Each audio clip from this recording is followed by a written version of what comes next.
কোটা সংস্কার দাবিতে ১০ জুলাই টানা তৃতীয় দিনের মতো বাংলা ব্লকেট কর্মসূচিতে সকাল সন্ধ্যা বিপর্যস্ত হয়ে পড়ে সারা দেশে।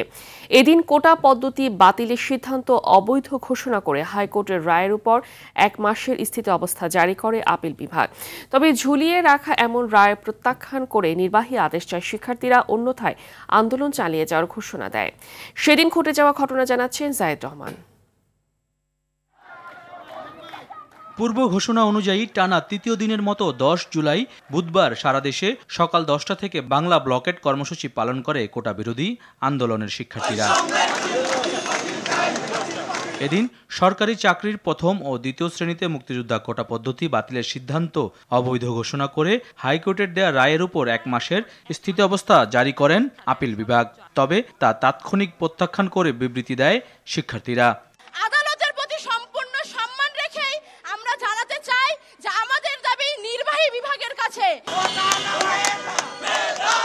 রাজধানী শাহবাগ মোড়, মহাখালী, আমতলী, সায়েন্স ল্যাবরেটরি ও মেরুলবাড্ডা সহ ১৭টি গুরুত্বপূর্ণ স্থানে শিক্ষার্থীদের সড়ক অবরোধ করে যান চলাচল বন্ধ করে দেয়। কারণ বাজার এফডিসি পয়েন্টে অবস্থান নিলে বন্ধ হয়ে যায় এই পথের রেল চলাচল।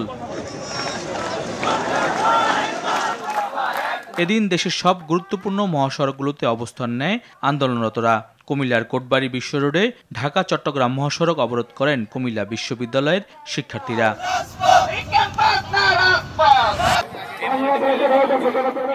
বিএল কলেজের শিক্ষার্থীরা নতুন রাস্তা এলাকায় রাস্তা দখলে নেয়। রেল লাইন অবরোধ করে ট্রেন চলাচল বন্ধ করে দেয় আন্দোলনরতরা।